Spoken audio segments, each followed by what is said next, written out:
خیالستان پر ایک نظر، صفحہ 11۔ سید مبارز الدین رفعت۔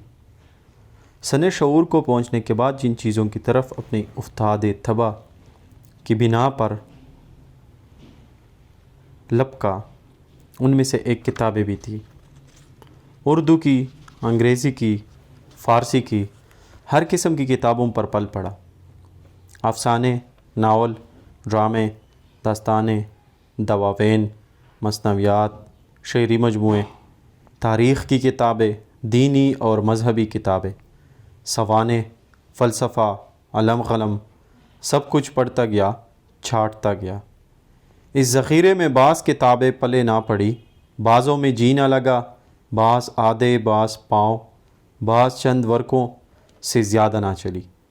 بعضیں بہت پسند آئیں، انہیں دوبارہ پڑھا، سہ بارہ پڑھا، عمر کی مختلف منزلوں میں پڑھا، ہر بار ایک نیا لطف اور ایک نیا مزہ ان میں پایا۔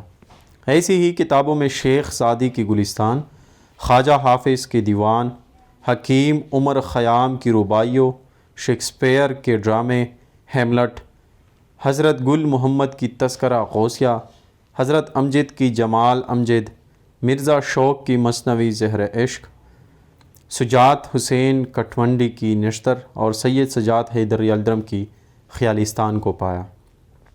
خام خیالی اور ناپختگی کی ابتدائی عمر میں خیالستان پر جان دیتا رہا، لیکن آج جب کہ عمر کا آفتاب نصف النہار پر پہنچ کر رو بزوال ہے، زمانے کے گرم و سرد کا مزہ چکھ چکا ہوں اور اس کی ٹھوکریں بھی خوب کھا لی ہیں، کل اور پرسوں کی بہت سی پسند اور مرغوب چیزیں آج ناپسند اور نامحبوب وغیرہ مرغوب بن چکی ہیں۔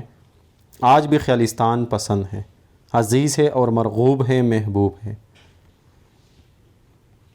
اس لڑکپن کی پسند کے بارے میں لسان الاثر حضرت اکبر اعلیٰ آبادی کے خوددار اور مطاقت خان بہادر سید رضا حسین کی زبانی حضرت اکبر کا نہایت دل نشین فلسفہ بھی سن لیجئے۔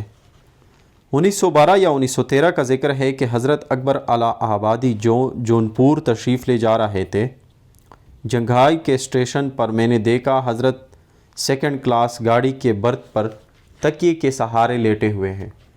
میں گاڑی میں داخل ہوا، جھک کر سلام کیا اور سامنے کے برتھ پر بیٹھ گیا۔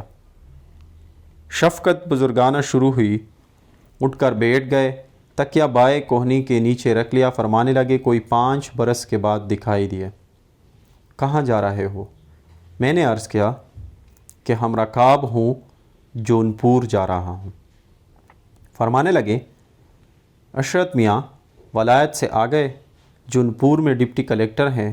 جب گاڑی روانہ ہوئی تو فرمانے لگے تم کو ایک مردے کا قصہ سناؤں۔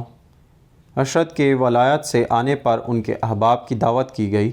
مجھے یاد ہے کہ جب عشرت چھوٹے سے تھے تو ان کو ربڑ کی ایک گیند کی بڑی خواہش تھی، ایسی گیند جو نیلے رنگ کی ہو اور اس پر ایک طرف گھوڑے کی تصویر بنی ہو۔ میں نے بازار میں بہت تلاش کرائی، گیند تو ملتی تھی لیکن ان تمام شرائط کے ساتھ نہ ملی۔ جب عشرت ولایت چلے گئے تو ایک دن اس قسم کی گیند مل ہی گئی، میں نے رکھ لی۔ ان کے آنے میں غیر متوقع دیر ہوئی، گیند حفاظت سے رکھی رہی۔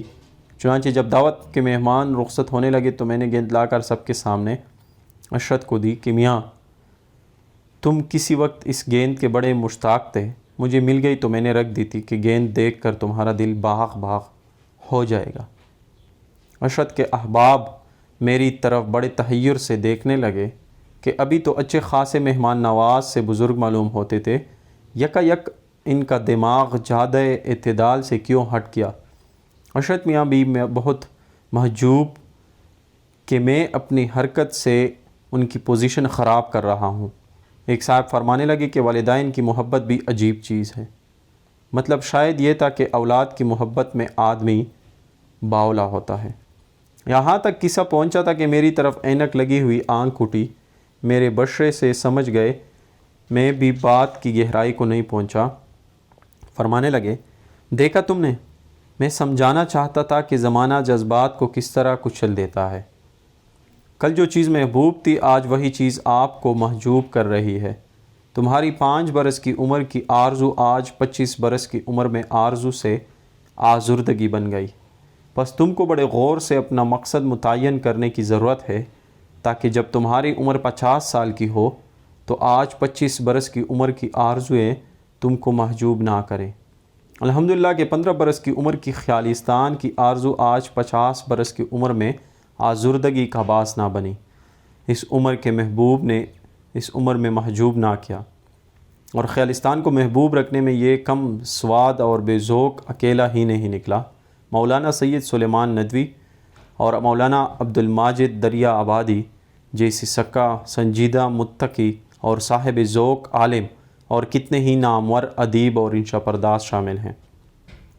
خیالستان سید سجاد حیدر یلدرم کے افسانوں اور انشائیوں کا پہلا مجموعہ ہے۔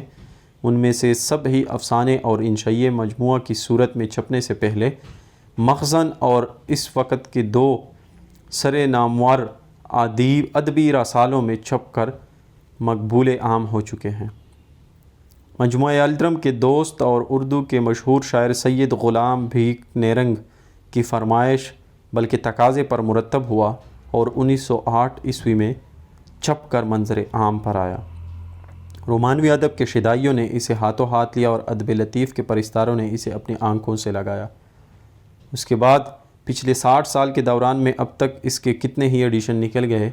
اردو میں کسی کتاب کے 1 سے زیادہ ایڈیشنوں کا نکل جانا اس کتاب کی کم و بیش کلاسیکی ادب میں داخل ہونے کے مترادف ہے، اور اگر کسی کتاب کے 15-20 ایڈیشن نکل جائیں تو اس کے کلاسک ہونے کے بارے میں بے تکلف قسم کھائی جا سکتی ہے، اور اس میں بھی کوئی شبہ نہیں کہ خیالستان کا اردو ادب میں ہر طرح کلاسک کا درجہ حاصل ہے۔